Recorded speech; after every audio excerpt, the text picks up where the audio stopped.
Oiê! Seja muito bem-vindo ao Leadercast. Nesse canal a gente vai falar sobre jornada de autoconhecimento, inteligência emocional, liderança e empreendedorismo. Então clique em seguir, aumenta o volume que o papo de hoje já vai começar.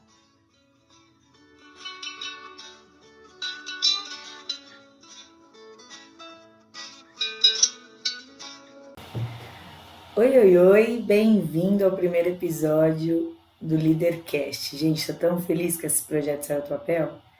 Graças a Deus! E esse é o primeiro episódio e eu vou contar para vocês o porquê que eu vou falar de assuntos tão, a primeiro impacto, diferentes no mesmo canal.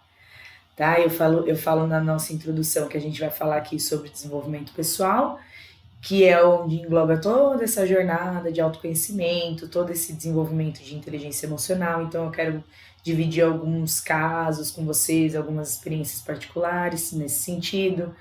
Quero trazer algumas ferramentas, enfim. E quando eu falo em liderança, eu quero falar sobre essa questão da liderança pessoal como ponto de partida para qualquer outro tipo de liderança. Eu tenho um projeto para empresas chamado Líder 3.0, que é um curso, um treinamento em liderança humanizada, que é uma liderança corporativa baseada em inteligência emocional. Então, eu vou falar um pouquinho sobre essa liderança aqui também, quero falar dessa experiência, eu trago bastante experiência e casos aí em relação a isso, tanto como líder e como liderada, então acho legal dividir aqui. E vou falar sobre empreendedorismo, que é um assunto do qual eu tenho hoje, posso dizer que mais de 80% dos meus atendimentos são nesse sentido, tanto em mentoria, como consultoria, como propriamente o processo que eu tenho chamado Programa Empreendedorismo Consciente. E aí eu quero contar um pouquinho como é que eu caí em cada uma dessas coisas nesse primeiro episódio.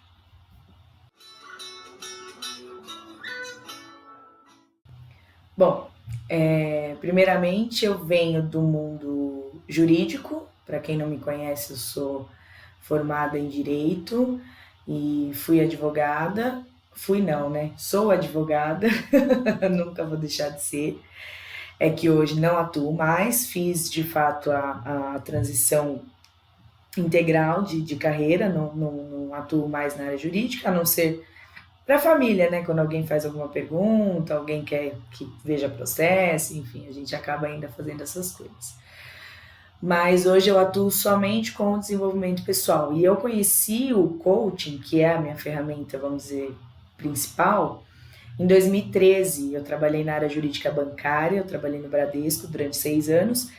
E um dos cursos que eu fui fazer pelo banco, eu conheci o coaching. Eu fui fazer um curso de relações interpessoais, que é um curso, um treinamento bem conhecido aí no mundo corporativo, que é um treinamento para que você se desenvolva e é praticamente um autoconhecimento para que você aprenda a entender o outro, né?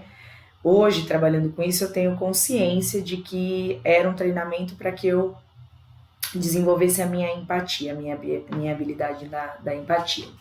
Valeu muito a pena na época, além de eu ter conhecido a ferramenta que naquela ocasião, eu já fiquei bem apaixonada e quis conhecer mais. Cheguei a fechar um curso na época de coaching, mas não deu certo.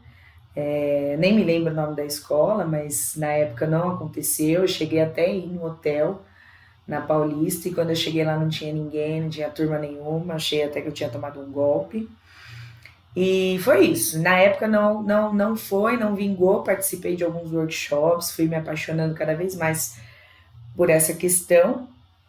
E hoje, né, também universalista como sou, acredito que naquela época já fazia parte de toda essa jornada, assim, de introduzir, né, enfim. Porque quando eu fui encaminhada para esse treinamento de relações interpessoais, eu ganhei como se fosse um castigo da minha chefe na época, né? Eu tinha no banco uma chefe, não uma líder, então eu tive uma experiência bem forte, assim, do que não é ser um líder humanizado nessa questão. E como ela tinha muito problema comigo, ela me mandou para esse curso com uma outra menina que também na visão dela, não se relacionava bem com as pessoas, enfim. E aí a gente foi meio que de castigo para esse curso. Mal sabe ela que ela, poxa, salvou minha vida, né? Através do curso. Mas foi isso. Naquela época já tinha feito sentido, mas infelizmente, como qualquer outra coisa, qualquer. Eu costumo falar, né, para todo mundo, quando você vai hoje numa palestra de coaching, palestra de desenvolvimento pessoal, enfim, mente milionária, qualquer uma nesse segmento, você sai de lá muito motivado, né? Eles ativam gatilhos no nosso cérebro, dos quais fazem com que a gente queira de fato mudar, tomar um posicionamento diferente, fazer acontecer e tudo mais. Só que se a gente não se auto-observar, né? Se o piloto automático da gente estiver ligado, naturalmente que a gente volta em uma semana para o estágio anterior, que foi o que aconteceu comigo na época. Eu fui para o curso, não tinha entendido naquele momento o que era, passei por uma ferramenta de autoconhecimento, lembro que tive uma certa resistência no momento da devolutiva, e aí no final do curso eu fiquei completamente apaixonada por tudo que tinha acontecido ali. Mudei, mas a minha mudança ali durou muito pouco, porque eu não tinha de fato iniciado um processo de transformação como fui fazer anos depois, né? E tenho feito até agora. E aí foi isso. Daí essa questão, meu primeiro contato com o coaching, com ferramenta de desenvolvimento pessoal e tudo mais. Fiquei no banco ainda por alguns anos depois disso, até que eu tive um início de depressão, que na época eu não sabia que era. Inclusive eu gosto de falar que por eu ter uma crença negativa, ignorante e vamos se dizer, e negativa na época sobre essa ideia de doenças emocionais, porque eu achava que as doenças emocionais eram coisas, né, ridículas, enfim, coisa de gente rica. Tinha todas essas crenças normais. Depressão é coisa de gente rica, a gente não tem tempo para ter depressão, enfim, eu sou nova, tenho um monte de coisa para viver, e etc, etc, etc. Então eu tinha essa crença muito forte de que doenças emocionais eram coisas banais, ou que não existiam, ou que existiam, mas que para mim não valiam. E aí eu tive uma doença emocional, eu estava com o início de depressão, que eu fui só descobrir isso depois que eu comecei a trabalhar com desenvolvimento pessoal. E aí, por 3 vezes consecutivas, eu fui tomar banho para ir trabalhar e comecei a chorar. Eu, só de pensar no caminho do meu trabalho, eu começava a chorar. E que horrível foi, né, essa situação. Eu me lembro que na época, uma amiga muito próxima falou para mim, Flavinha, procura um psicólogo, né? Eu trabalhava no Bradesco, o Bradesco tinha esse suporte, tanto tinha um suporte de um telefone lá que a gente ligava e batia um papo para aliviar, porque o quadro de funcionários com doenças emocionais no Bradesco é muito grande. Já era e é ainda hoje muito grande. Tem muito funcionário lá afastado por doença emocional. Mas isso é uma outra questão que qualquer dia eu vou falar, até eu vou fazer um podcast falando sobre isso.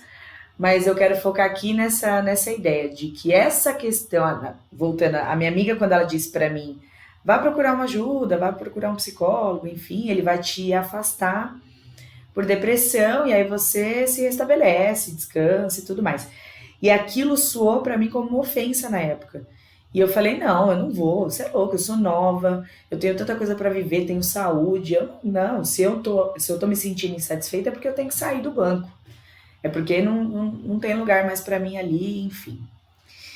E eu quero deixar claro que para mim hoje, independente de qualquer evolução que eu já tive, eu ainda olho para aquela Flávia como uma Flávia que me salvou, assim, porque se eu não tivesse tido aquela visão, né, turva e ignorante do que era a depressão, eu talvez tivesse me entregado. E foi o que eu fiz na época, não me entreguei, né? Falei tudo isso, não tenho tempo para ter depressão, sou nova e tudo mais, e vou sair disso. E fui lá e pedi para sair do banco. Eu pedi para sair do banco no começo de 2015, foi quando essa crise que hoje já mora com a gente aqui no país Tava começando e eu lembro que alguns amigos falavam para mim, meu, você é maluca, o que você tá fazendo, né? Você tá doida. E eu, na época eu sei que eu tinha consciência de que esse lance do dinheiro era importante, de que de fato as coisas estavam ficando um pouquinho mais difíceis, mas eu enxerguei uma oportunidade boa de fazer aquilo naquele momento, que era uma realidade de não ser mãe, de uma realidade de ter o suporte da minha mãe, enfim. Então eu dei esse passo e fechei esse ciclo. E foi um dos maiores marcos da minha vida daí para frente, porque quando eu pedi para sair do banco, eu logo em seguida procurei pelo coaching. Foi uma coisa muito louca, não sei explicar. Naturalmente, ele voltou para minha vida com tudo. E eu falei, é isso que eu vou fazer. E foi isso que eu fiz. Eu fechei o curso assim que eu saí do banco, né? Eu fiz lá o que eu tinha que fazer, paguei as continhas que eu tinha que pagar, fui atrás desse curso, pesquisei os institutos que ofereciam o curso na época, né, me identifiquei com a SLAC, que é a Sociedade Latino-Americana de Coaching, fechei o curso com eles, e isso era em começo de junho, e o curso só seria em agosto. E aí, quando eu fechei o curso, eu não tinha feito um processo de coaching, né? Há 2 anos atrás, quando eu tinha conhecido, eu só tinha participado de workshops, enfim, né? Não tinha feito nada tão profundo, não sabia exatamente o que o coaching fazia, mas eu tinha uma ideia imaginária, assim, uma coisa louca, de que eu ia realizar sonhos. E aí, depois que eu tinha fechado esse curso, eu pensei comigo, eu falei, como eu vou realizar sonhos de pessoas se Flávia, nem me lembro a última vez que eu realizei um sonho. E naquela época eu tinha muito forte essa sensação de infelicidade, de que eu tava meio estagnada na vida, uma energia parada, enfim.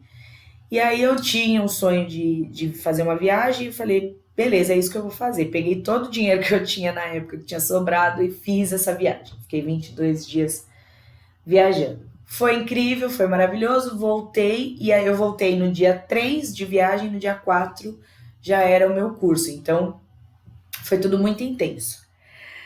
Fiz o curso de coaching, comecei a atuar como coach, de lá para cá eu tenho feito N cursos, tenho consumido muito desenvolvimento pessoal.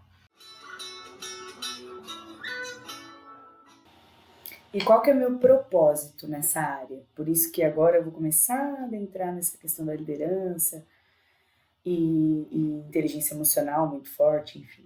Desde quando eu comecei a atuar, eu naturalmente migrei para essa questão da inteligência emocional e mudança de comportamento. Por quê? Porque foi algo que fez muito sentido, que toda a minha transformação e jornada de autoconhecimento é voltada para isso, para mudança de hábitos, mudança de comportamento, ressignificação de crenças. Então eu me transformei muito nessa questão e a inteligência emocional estava totalmente embutida aí. E eu gosto de falar sobre essa questão de o mundo está cheio de coaches, todo mundo hoje é coach. E isso é assunto para outro podcast, mas aqui eu quero dizer que eu sei que o mundo aí tem bastante coach hoje, e os coaches estão divididos em nichos e subnichos. Então eu queria dizer, se eu tivesse que não é o caso, mas se eu tivesse que me identificar num nicho, seria inteligência emocional, que é a base para qualquer outro processo de coaching, qualquer nicho, subnicho que venha depois, tá bom? E é isso. Para esse podcast não ficar tão longo, eu vou contar a segunda parte dessa história na próxima semana, no próximo episódio. E quero finalizar todo esse papo que eu deixei aqui hoje, agradecendo quem me ouviu até aqui, pedindo para você compartilhar comigo as suas experiências, se você teve alguma coisa parecida com a minha, se em algum momento também você enxerga as doenças emocionais da forma que eu enxerguei um dia, se você, de certa forma, já se sentiu algo, já se percebeu com uma doença emocional e ainda assim se apegou numa crença por ignorância ou por falta de conhecimento, né? Ignorância vista de um outro ângulo. Conta para mim, divide comigo. E próxima semana eu vou falar um pouco mais sobre como eu caí de paraquedas na inteligência emocional e depois da onde veio esse lance da liderança humanizada, o empreendedorismo tão forte como está hoje, presente nos processos que eu aplico.